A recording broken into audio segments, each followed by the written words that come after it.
En fait, je connais Lucille Ball, homme et garçon, depuis plus de 20 ans. Et pendant ce temps, je pense aux années que j'ai passées sur I Love Lucy. Vivian Vance restera à jamais dans les mémoires comme l'hilarante et fidèle Ethel Mertz. Mais derrière les sourires emblématiques des sitcoms et les répliques intemporelles se cachait une vie pleine d'ambition, de lutte et d'une détermination farouche à dépasser les attentes. De ses débuts rebelles dans une petite ville à ses relations compliquées hors écran, l'histoire de Vance est celle de la résilience, de la rivalité et des vérités cachées qui ont façonné l'âge d'or de la télévision. Vance est né tôt dans la vie à Cherryvale, Kansas, le deuxième des 6 enfants de Robert Andrew Jones, Sr. et Euphemia May Reagan Jones.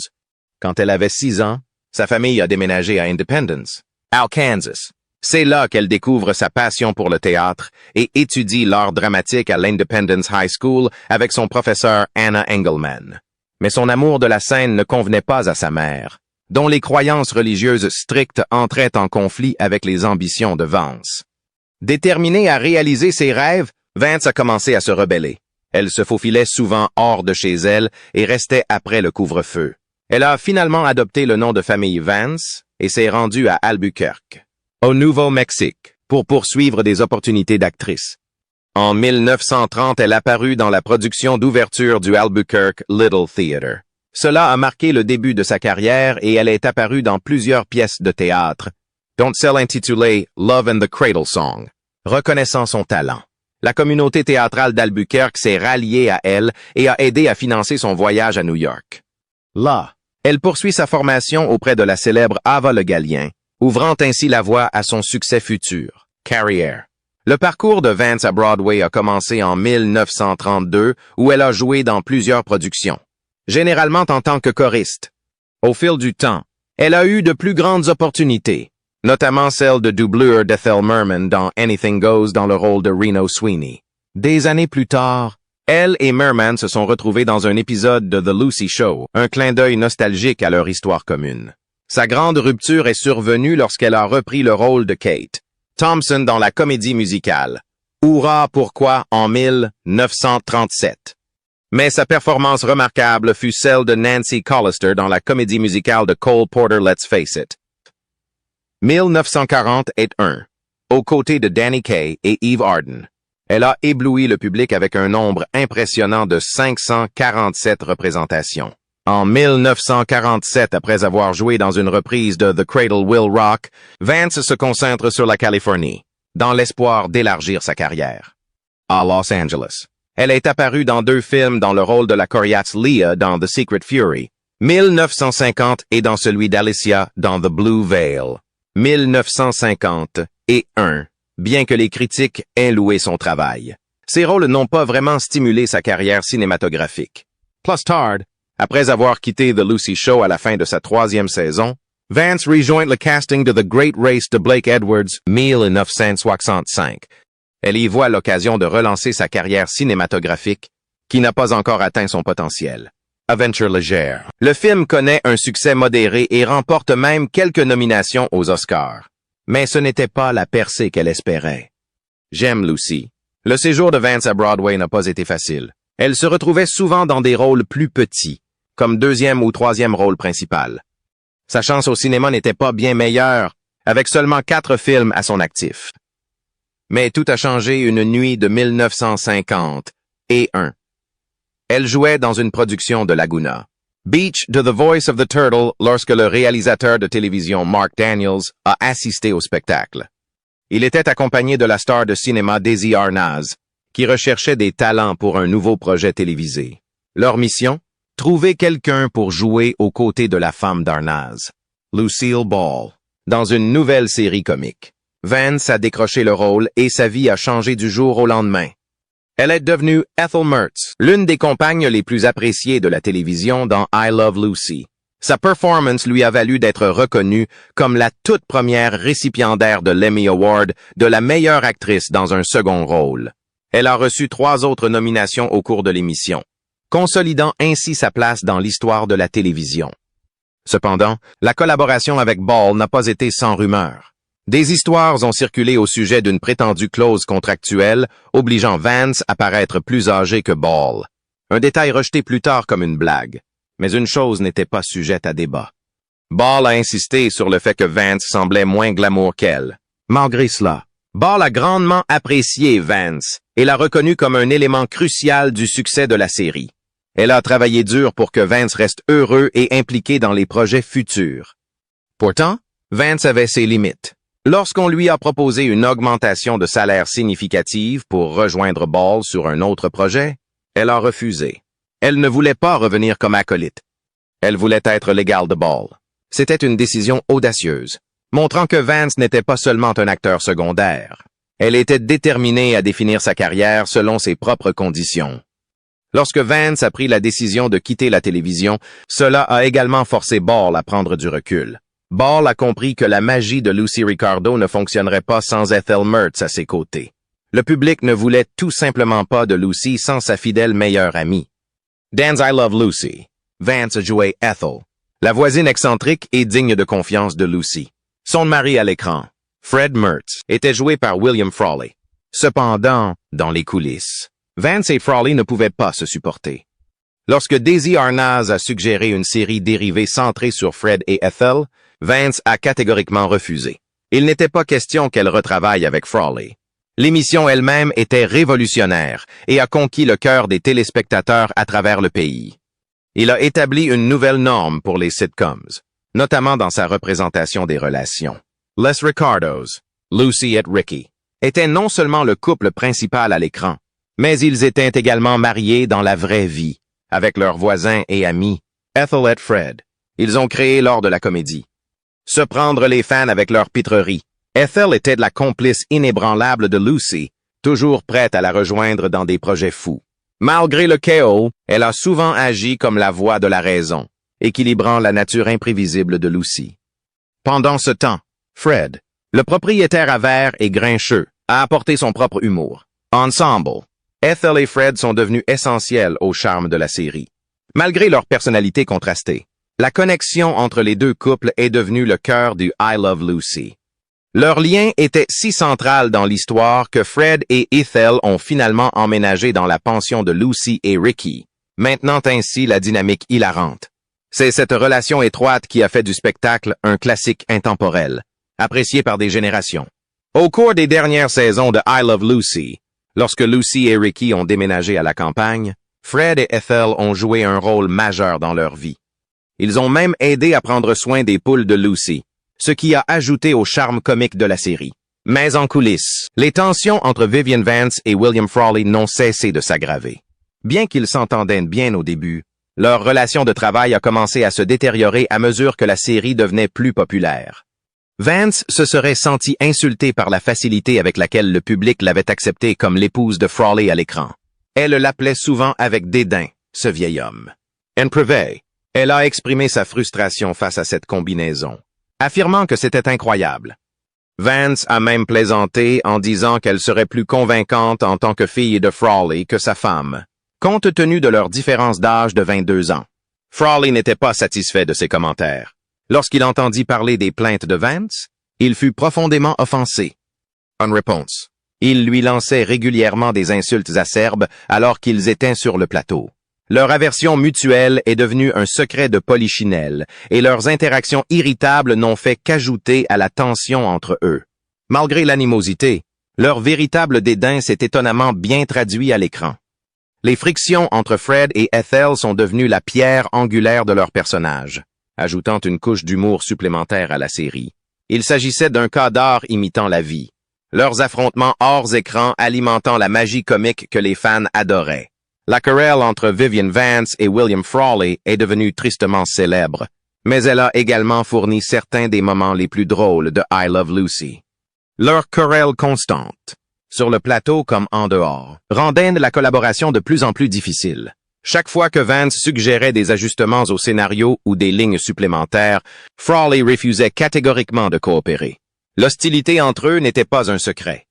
Ils se détestaient ouvertement et n'essayaient jamais de le cacher. Même après la fin de la série, leur relation amère s'est poursuivie. Lorsque Frawley est morte, Vance aurait célébré. Elle dînait avec son mari lorsqu'elle apprit la nouvelle, et elle leva son verre et déclara: « Malgré leur rivalité bien connue dans les cercles hollywoodiens, L'attention s'est rarement répercutée sur leur performance. À l'écran, ils incarnent de manière convaincante un couple amoureux, sauf lorsque le scénario fait appel à des frictions, ce qui est naturel compte tenu de la dynamique de la vie réelle. Beaucoup pensent que le conflit n'est pas entièrement imputable à Vance. La réputation de Frawley pour son comportement gênant a probablement contribué à l'hostilité continue. En réalité, Frawley n'était pas une personne facile à vivre. Sa personnalité bourrue dans la série n'était pas seulement un jeu d'acteur. C'était une version exagérée de son comportement réel. Même si leur querelle hors écran était légendaire, elle ajoutait ironiquement de l'authenticité à leur rôle, transformant leur dynamique controversée en or de la comédie pour le public. Hors écran. William Frawley était aussi bourru et pragmatique que son personnage à l'écran. Sa vie personnelle était loin d'être glamour. Il a vécu un mariage raté, a lutté contre une forte consommation d'alcool et a passé une grande partie de sa vie dans une modeste garçonnière. Sa consommation d'alcool est devenue un tel problème que Desi Arnaz lui a fait promettre de ne jamais se présenter ivre ni manquer son travail avant de commencer le tournage de I Love Lucy. Il faut reconnaître que Frawley a tenu cette promesse. La vie professionnelle de Frawley reflétait souvent ses luttes personnelles. Le succès dans sa carrière était souvent suivi de disputes avec ses collègues, une tendance qui a probablement contribué à sa relation difficile avec Vivian Vance. Au moment où il a été choisi pour incarner Fred Mertz, la réputation de Frawley dans l'industrie en avait pris un coup. Beaucoup le considéraient comme difficile et peu fiable. Décrocher le rôle dans I Love Lucy est devenu un tournant, relançant sa carrière à une époque où peu étaient disposés à travailler avec lui. Après le succès de la série, on a parlé d'un spin-off avec Fred et Ethel. Cependant, Vance a refusé de travailler à nouveau avec Frawley. Elle en avait assez de leur dynamique toxique et voulait passer à autre chose. Pendant ce temps, Frawley a trouvé un second souffle dans sa carrière et a décroché un rôle dans la populaire sitcom My Three Sons. Mais même alors, l'animosité entre lui et Vance persistait. La rumeur veut qu'il ait continué à la contrarier chaque fois que leurs chemins se croisaient en studio. À l'opposé, Vance entretenait un lien spécial avec Lucille Ball. Leur lien était complètement différent, basé sur le respect mutuel et une véritable amitié. Alors que sa querelle avec Frawley a fait la une des journaux, sa relation avec Ball reste un témoignage des partenariats durables qui ont fait de I Love Lucy un phénomène culturel. Lucille Ball a reçu sa part de critiques à l'égard de Vivian Vance, surtout au début. Un incident mémorable concernait les faux cils de Vance. Ball les aurait arrachés de son visage et aurait déclaré qu'elle était la seule autorisée à porter des cils spectaculaires sur le plateau. Malgré des moments comme ceux-ci, les deux hommes ont développé une amitié, à la fois à l'écran et hors ligne, qui durera des décennies. Cependant, leur proximité a provoqué des tensions dans la vie personnelle de Vance. Son Mary, Philip Ober, est devenu jaloux de leur lien et s'est joint au ragot hollywoodien, disant à Vance que les gens répandaient des rumeurs selon lesquelles elle était lesbienne. Ce commentaire l'a profondément bouleversée, surtout compte tenu de sa nature conservatrice, et elle a recherché une thérapie pour faire face aux allégations. Malgré cette tension, l'amitié de Ball et Vance n'a fait que se renforcer. Ils se sont rencontrés sur le tournage de I Love Lucy dans les années 1950 et ont noué un lien qui s'est étendu bien au-delà de la série. Leur vie se reflétait souvent de manière surprenante. Par exemple, Ball a décidé de mettre fin à son mariage de 20 ans à peu près au même moment où Vance a divorcé d'Ober. Leurs expériences partagées semblaient renforcer leur lien, même lorsque des désaccords surgissaient. Comme tous les bons amis, ils se disputaient, parfois sans rien dire pendant des jours. Mais contrairement à la relation tumultueuse de Vance avec William Frawley, elle et Ball se sont toujours retrouvés. Leur collaboration s'est poursuivie avec l'heure de la comédie de Lucy Desi, qui s'est terminée en 1960. Même après la fin de la production, leur amitié s'est poursuivie. Malheureusement, cette aventure a été interrompue lorsque Vance est décédé d'un cancer en 1979. Ball est resté à ses côtés et a soutenu son ami de toujours jusqu'à quelques jours avant sa mort. Un témoignage du lien durable qu'ils partageaient. Le Lucy Show et les œuvres ultérieures. En 1962, Lucille Ball prépare son grand retour à la télévision avec une nouvelle série, The Lucy Show. Dans la série, Ball a joué le rôle de Lucy Carmichael, une mère veuve de 2 enfants vivant dans la ville fictive de Danfield, à New York. pour assurer son succès. Ball savait qu'elle avait besoin d'une co-star forte et a convaincu Vivian Vance de la rejoindre. Vance avait cependant des réserves. Après des années passées à jouer le rôle d'Ethel Mertz, elle en avait assez du rôle qui la suivait partout. Elle a accepté à contre-cœur de participer à la nouvelle émission, mais uniquement selon ses conditions. Son personnage s'appellerait Vivian et elle commencerait enfin à porter des vêtements plus stylés et glamour. À ce stade, Vance était impatient de rompre avec l'association continue du public avec Ethel. Elle voulait que les gens la voient comme quelque chose de plus que l'acolyte de Lucy Ricardo.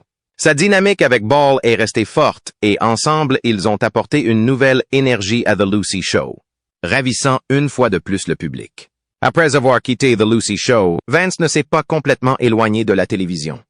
Elle a continué à apparaître occasionnellement aux côtés de Ball, dans des émissions spéciales de retrouvailles. Maintenant, le partenariat comique emblématique que les fans adoraient. Elle a également fait des apparitions dans la 3e sitcom de Ball, Here's Lucy, de 1968 à 1974, prouvant que leur alchimie restait inégalée. Durant cette période, la carrière de Vance prend une nouvelle dimension. En 1973, elle signe un contrat avec Maxwell House Coffee et devient le visage de leur publicité. Ces publicités ont été bien accueillies, lui permettant de rester aux yeux du public même si ses rôles d'actrice sont devenus moins fréquents. Malheureusement, Vance a reçu un diagnostic de cancer du sein la même année. Malgré ses problèmes de santé, elle a continué à travailler et est apparue dans plusieurs spots télévisés et téléfilms dans les années 1970. Ses crédits incluent un épisode de Rhoda en 1975 et des films tels que The Front Page, 1970, Getting Away from It All, 1972, The Great Houdini, 1976. L'un des moments les plus poignants de sa carrière ultérieure survint en 1977 lorsqu'elle les retrouvailles étaient avec Ball pour une émission spéciale de CBS, Lucy Calls the President. C'était leur dernière collaboration à l'écran et cela leur a rappelé les années qu'ils ont passées à faire rire le public ensemble. La santé de Vance a continué à se détériorer, mais elle est restée active aussi longtemps qu'elle le pouvait, laissant derrière elle un héritage de résilience, d'humour et de performances inoubliables. Vivian Vance s'est mariée 4 fois, chaque relation reflétant un chapitre différent de sa vie.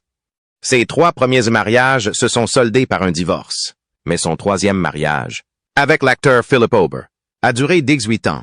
Malgré sa durée, la relation était loin d'être heureuse. Des rumeurs circulaient selon lesquelles Ober était physiquement violent envers Vance, poussé par la jalousie de sa carrière florissante. Alors que Vance a trouvé le succès et l'admiration en tant qu'actrice comique bien aimée, sa vie personnelle à huis clos a été gâchée par la tension et le malheur. Le 16 janvier 1960, Vance entre dans une nouvelle phase de sa vie lorsqu'elle épouse l'agent littéraire, rédacteur et éditeur John Dodds.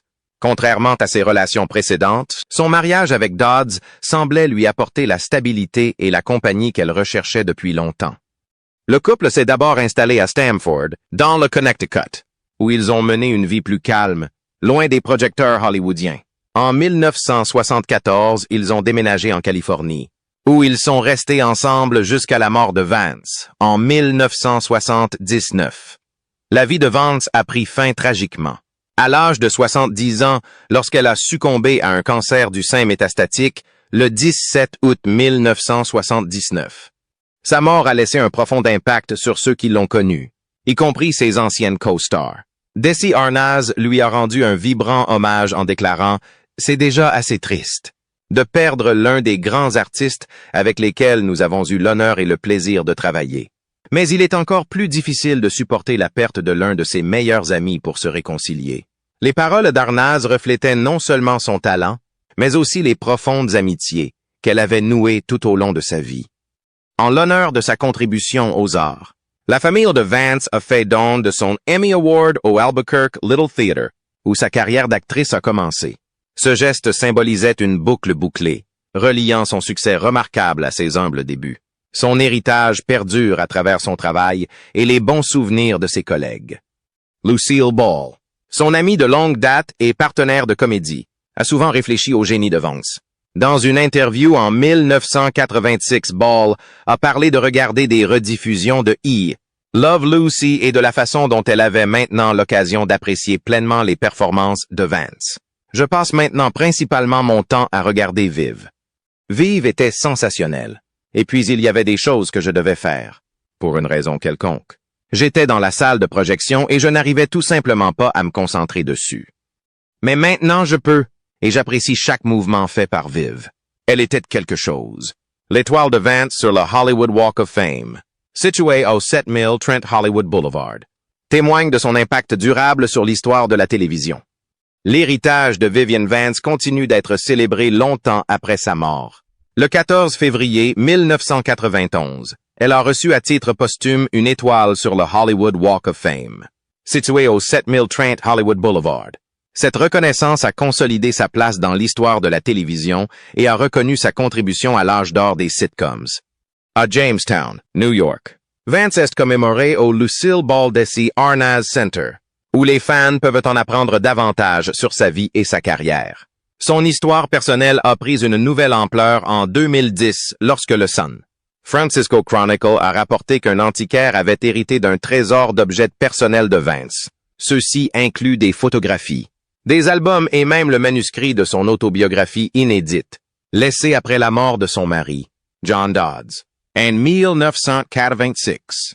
En mars 2012, Vance et son partenaire à l'écran, William Frawley, ont été intronisés au temple de la renommée de la Television Academy. Cet honneur récompense leur rôle emblématique dans I Love Lucy et leur impact durable sur la comédie télévisée. L'histoire fascinante de la façon dont Vance a été choisi pour incarner Ethel Mertz a pris vie dans I Love Lucy. Une chose amusante s'est produite sur le chemin de la sitcom, écrite par Greg Oppenheimer, le fils de la créatrice de I Love Lucy, Jess Oppenheimer. La comédie scénique a été créée à Los Angeles le 12 juillet 2000. Dick suit. Le film a été tourné devant un public en direct pour la radio publique, puis distribué en ligne, donnant aux fans un aperçu des coulisses de la création de l'un des personnages les plus appréciés de la télévision. L'histoire de Vance a également été représentée à l'écran. En 1991, Robin Pearson Rose l'incarne dans le téléfilm Lucy and Desi, Avant the Laughter. Plus récemment, l'actrice Nina Arianda, lauréate d'un Tony, lui a donné vie dans le film Being the Ricardos de 2021, présentant son remarquable héritage à une nouvelle génération de téléspectateurs. Ces hommages, tant sur scène qu'à l'écran, maintiennent les contributions de Vance au divertissement aussi dynamiques et pertinentes que jamais, garantissant que son génie comique continue d'inspirer le public du monde entier. Sous-titres Titre Film.